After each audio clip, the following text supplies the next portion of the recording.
नमस्कार मैत्रिणींनो, स्वागत आहे आपले शिल्पास किचन मध्ये। तर मी आज तुम्हाला हिरव्या मुगाचे पौष्टिक असे लाडू दाखवणार आहे। तर चला आपण डायरेक्ट आता रेसिपी पाहूया। तर त्यासाठी मी एक इथे पॅन घेतलेला आहे। तर आता हे पॅन आपण गॅसवर ठेवून घेऊया। पॅन ठेवला मी आणि इथं मी लाडूसाठी एक वाटी हिरवे मूग घेतलेले आहेत। तर आता हे आपल्याला हिरवे मूग छान खमंग असे कमी गॅसवर भाजून घ्यायचे आहे। चला आता आपण हे मूग भाजून घेऊया।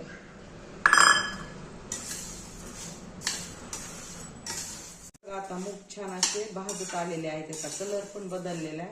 तर आता आपण हे गॅस बंद करून घेऊ आणि आता हे मूग आहेत ना एका ताटामध्ये काढून थंड झाल्यावर आपल्याला मिक्सरला फिरवून घ्यायचे आहे।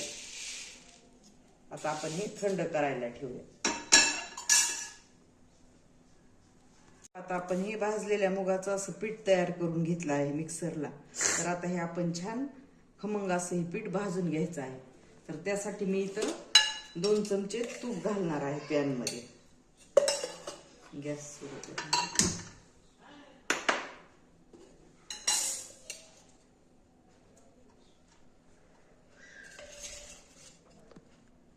हे पहा मी 2 चमचे तूप घातलेलं आहे।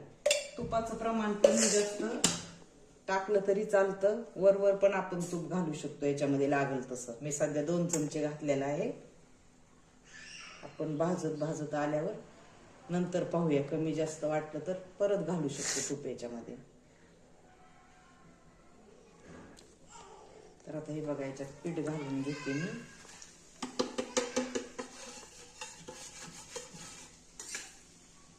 तर आता हे पीठ आपल्याला छान खमंग असं मीडियम गॅसवर भाजून घ्यायचं आहे। तर हे पाहता हे पीठ आपल्याला छान खमंग असं भाजून घ्यायचं आहे। आता आपल्याला जर कमी जास्त वाटलं तर परत आपण याच्यामध्ये आणखी तूप घालू शकतो। आता याला चांगलं 7 ते 8 मिनिट आपल्याला खमंग असं वास येईपर्यंत भाजून घ्यायचं आहे। याला छान मी भाजून घेते। हे पाहता हे पीठ छान असं खमंग आपलं भाजत आलेले आहे, पण मला वाटते थोडंसं कोरड आहे। तर आपण अजून की याच्यामध्ये 1 चमचा तूप घालू। तूप आपण असं वर घातलं तरी चालतं, कारण एकदाच घालून ते जास्त होऊ नये म्हणून आपण असा अंदाज बघून घालायचं तूप वरून। तर चला आता हे पीठ पूर्णपणे छान असं भाजलेलं आहे, खमंग वास यायला याचा। तर मी गॅस बंद करून घेते।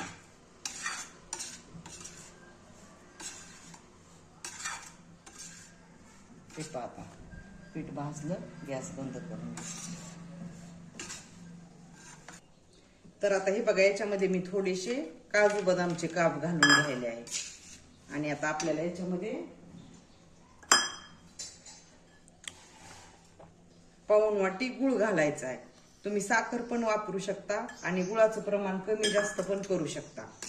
तुम्हाला गोड आवडत असेल तर गुळाचं प्रमाण वाढवू शकता। हे पाहता असं हे थोड्या गरम मिश्रणामध्ये गुळ घातला की चांगलं छान हे मिक्स होतं।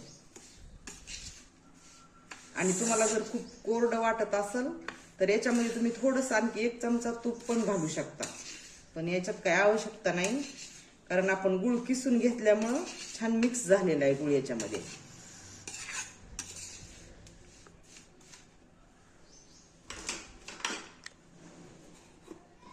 आता याच्यामध्ये आपण 1 चमचा वेलची पूड घालणार आहोत स्वादासाठी छान।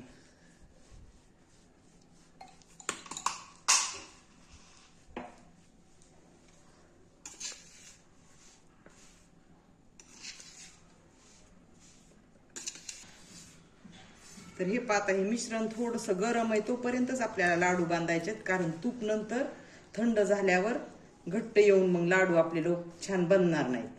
त्याच्यासाठी आपल्याला थोडंसं कोमट आहे तोपर्यंतच छान असे लाडू बनवून घ्यायचे आहेत। चला आपण आता हे छान असे लाडू बनवून घेऊया। हे लाडू खायला खूप पौष्टिक आहे, लहान मुलांसाठी पण खूप छान आहेत आणि मोठ्यांसाठी पण। तर चला आपण आता हे असे लाडू बनवून घेऊ। तर हे पाहता मी हे लाडू बनवून घेतले। हे लाडू खूप छान बनलेले आहेत आणि टेस्टी पण झालेले आहेत. तर तुम्ही हे लाडू 1 महिनाभर पण खाऊ शकता. खमंग आपण हे पीठ भाजल्यामुळे हे लाडू जवळपास 1 महिनाभर टिकतात, खराब होत नाहीत. तर हे लाडू तुम्ही नक्की करून बघा. आवडले असतील तर चॅनलला लाईक करा, शेअर करा, सबस्क्राईब करा. धन्यवाद.